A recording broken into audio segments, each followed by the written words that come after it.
now I would like to introduce Reverend Tress, who is our speaker. Her title is Embrace Change, and it sounds like that was a perfect reading to go with your title. So thank you.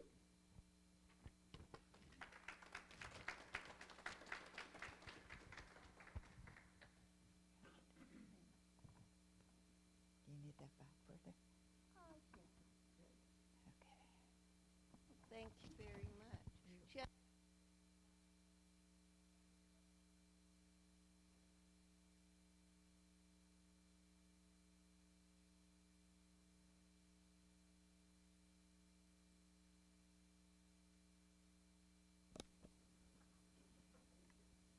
All right.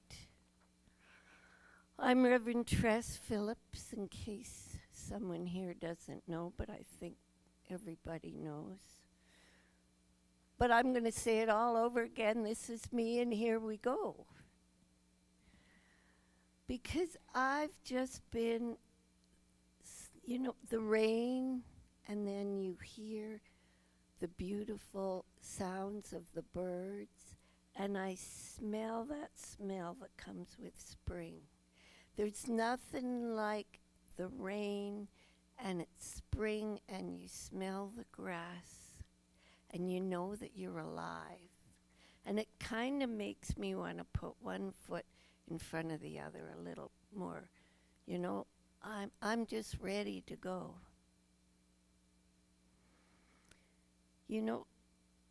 We have to have a change in the season, don't we? It brings life back to us. I mean, the farmers, they're dancing for joy. They got rain, they have sun, they need everything. And that's to grow the food we need. So the universe and nature know it needs change. But guess what? Nobody's going to change me because I know what I need to do. And I know it all. And I've always been right, and I will always be right, and everybody else is wrong. Yes. Now, that might ring a little bell for some of us. Not that any of us ever do it, of course. But you know what? We need change to survive, and we see it all the time. But this is called our head, right? This is where our brain is. This is where we think. But sometimes I think it's an awfully hard noggin in here, because so often I can hear things or see other people hear things, and I know how they're supposed to do it. Only it's none of my business how they're doing it. And they don't want to hear me telling them how to do it. But I don't want anyone to tell me. But you know what? I need to learn to change. I do. Because there are things in me that don't always work right. And that's just from stinking thinking. What we've learned. So, but change can be pretty frightening. But it's kind of like a trip. You got something big going on in your life, and there's change, and you just don't want to do the change. And the Valderie song was perfect because it's talking about I'm on the journey, right? Well, we're on the journey of life. But as long as we're always going to do it our way and whatever, we're always going to fall over the same rocks, cliffs, whatever it is out there in our life. So, let's kind of use this noggin here and think, oh, I remember in the old days, the real old days, where you got the map out and you looked and you followed the map.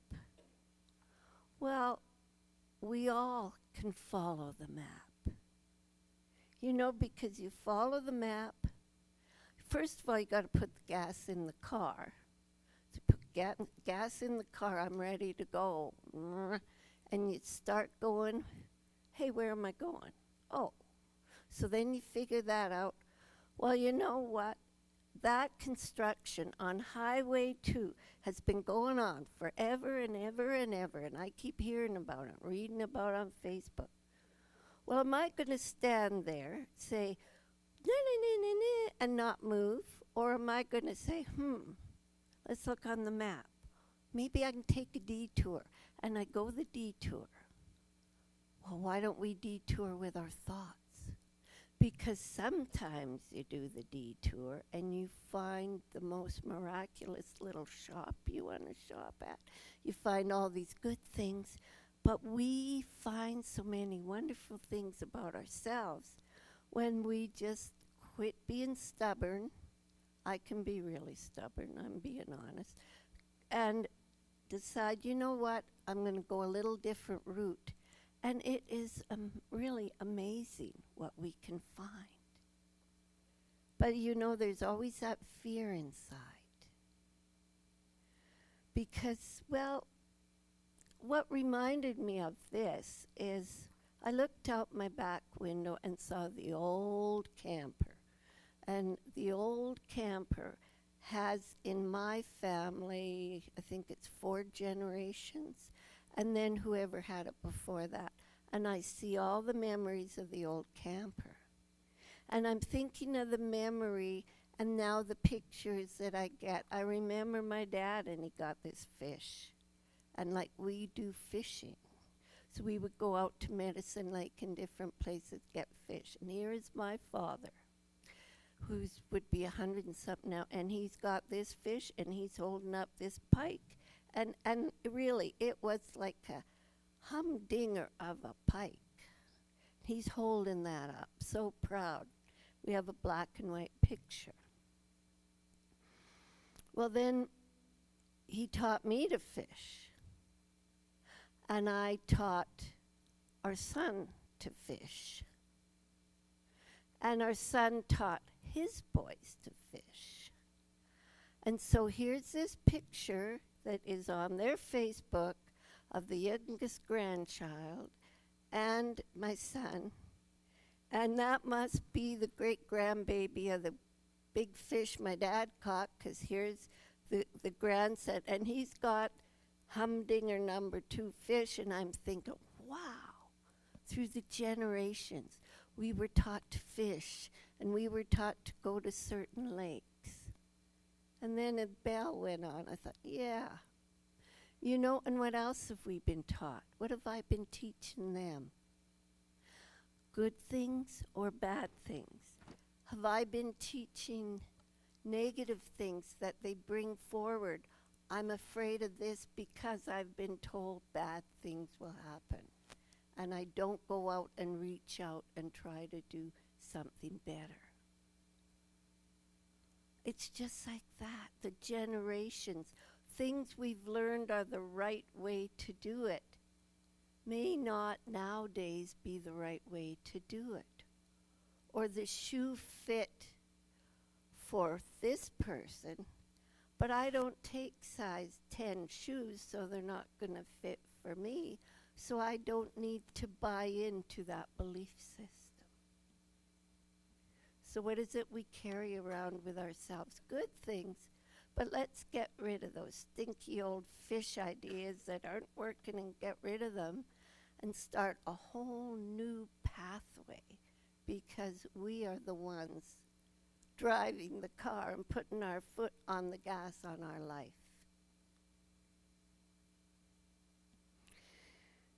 So, but you know how much of our life is spent trying to please others? Because I know, well, we all had to work. And you know darn well there's times that if you did what you really wanted to do and you didn't please the boss, you might be picking up your lunch pail and going out the door and never coming back again. Not your choice. So you have to follow the rules. But you know, there's rules you don't have to follow. Fear, doubt, insecurity, you're not good enough, you'll never do this.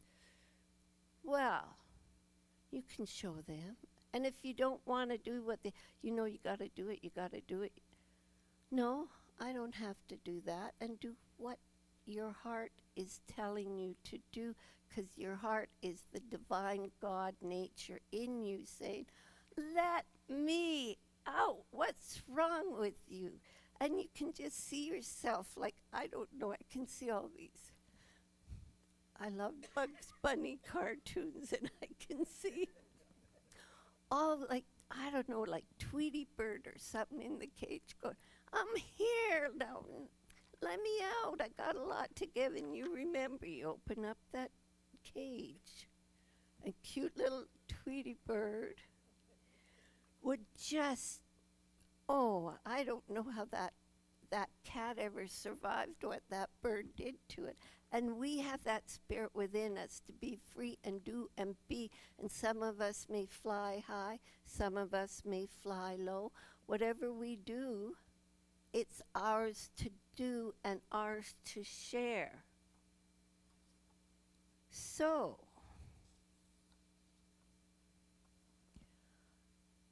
these words came to me when I was writing this, thinking of it, and I thought, you know what? Enough is enough. Enough is enough, and I almost want to get up and stamp my feet, but I might roll down on it.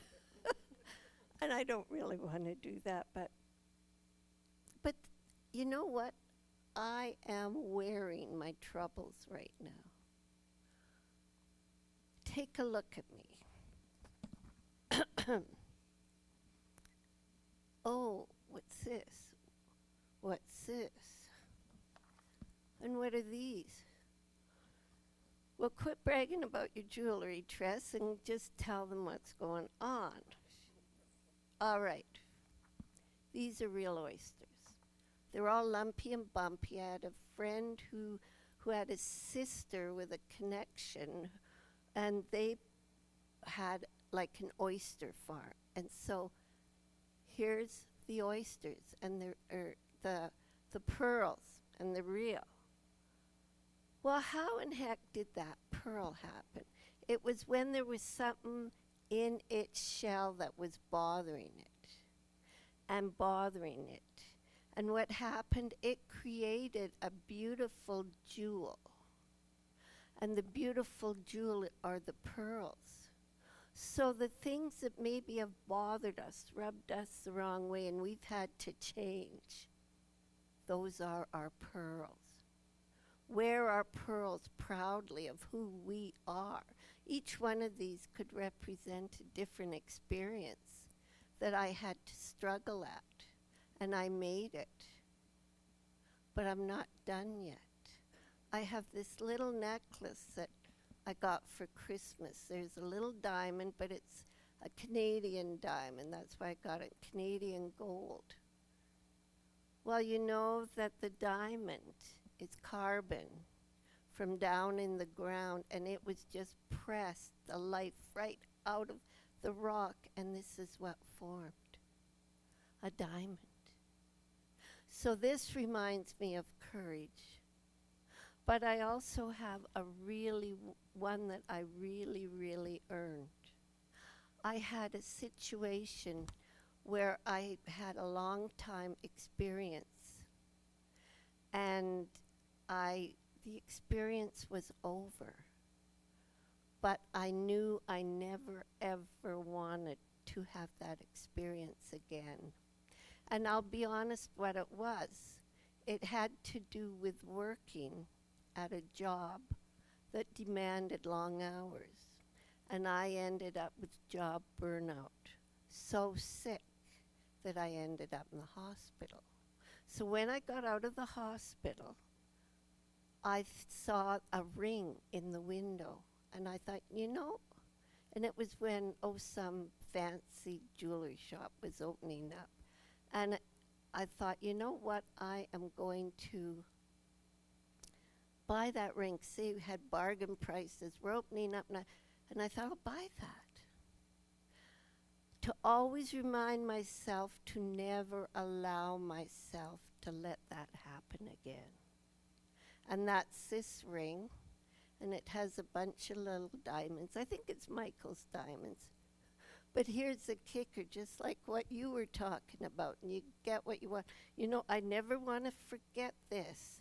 and I'll always wear this ring. Well, you may know that now the knuckle on this finger here is so big, and not my other fingers, they're just dancing for joy. Not this guy. This guy has arthritis for some reason. And no matter what, I cannot get this ring off. So this is my reminder of the jewels. And you can even do things that remind you, I know I can make it. I know I can be me. I know that within me I have what it takes, and that is the divine energy. So, but we have to get out and do things. We have to have the courage. Well, I was working on the talk, thinking, because my mind's always thinking, picking up material. And here, my sweetie needed these vitamins. They weren't just any vitamins. They're the vitamins you read about that you can't buy anywhere. So we're looking around for those vitamins. We go into a health food store in town, and he's looking, and I'm thinking, well, I need a treat with all this work and looking for vitamins. And I see these energy bars. And I thought, oh, that might be good. And it said Hornby on it.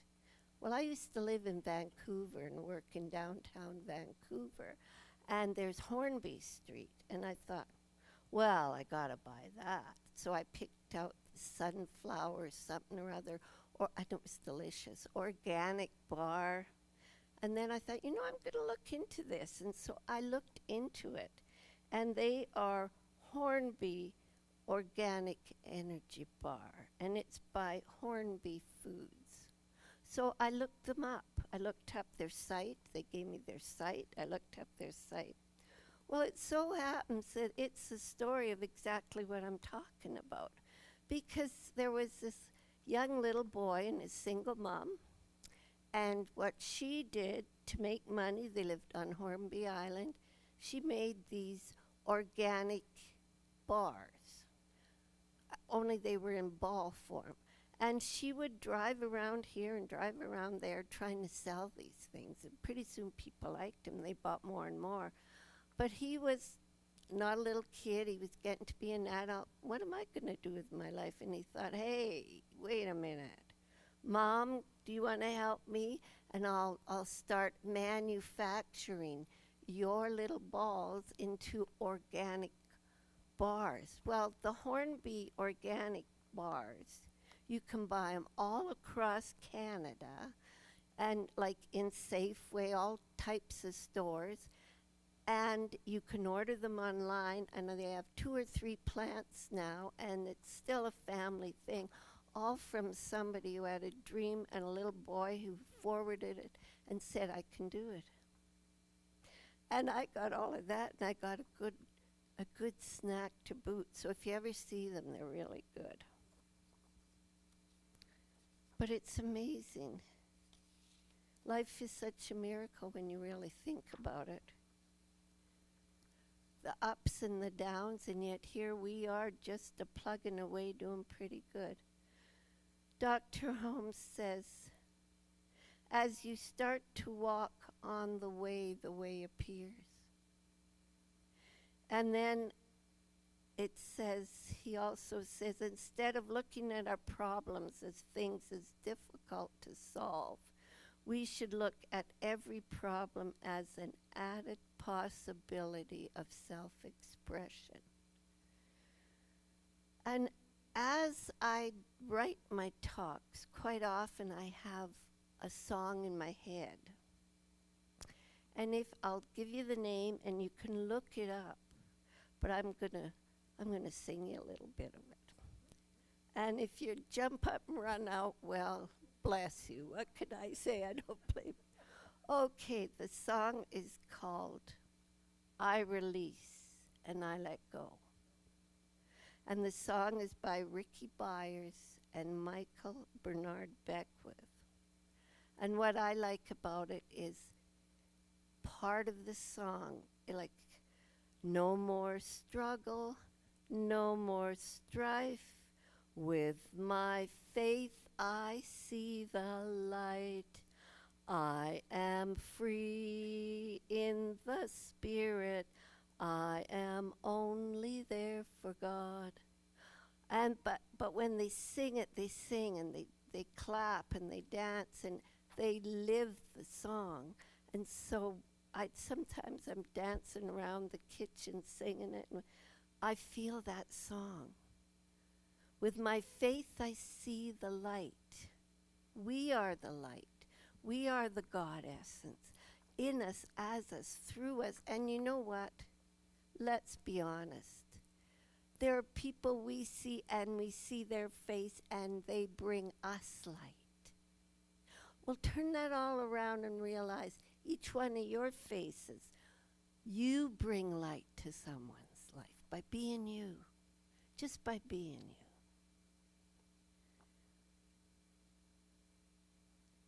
So this light, this shining, there's writing in the Bible, but a lady and I used to sing this little light of mine, I'm going to let it shine. And we would sing it and we would have fun dancing to it, marking all the product we had to put out in a store we worked in. She was an old lady and I was a young girl. But you know what? We connected through the singing, through the light, through the oneness. And they say, thy word is a lamp unto my feet and a light into my path. But that little light of mine is, you don't put the light under a bushel. No, I'm going to let it shine. I'm going to let it shine. So don't put your light of who you are. Hide it. Let your light shine. Be who you are. Because plants need sunlight to grow. Well, we all need divine light and light of one another to grow. And I think we've done pretty good growing up to be who we are so far, and we're just starting. So I invite you to proudly wear your jewels, whatever they may be, the ones that you've earned, and the ones that are yet to be. Well, they're going to be beautiful because you're beautiful being you. So I know for you and I know for me that we're going to let our light shine. And boy, what a glorious world we live in, and we will show it. And so it is.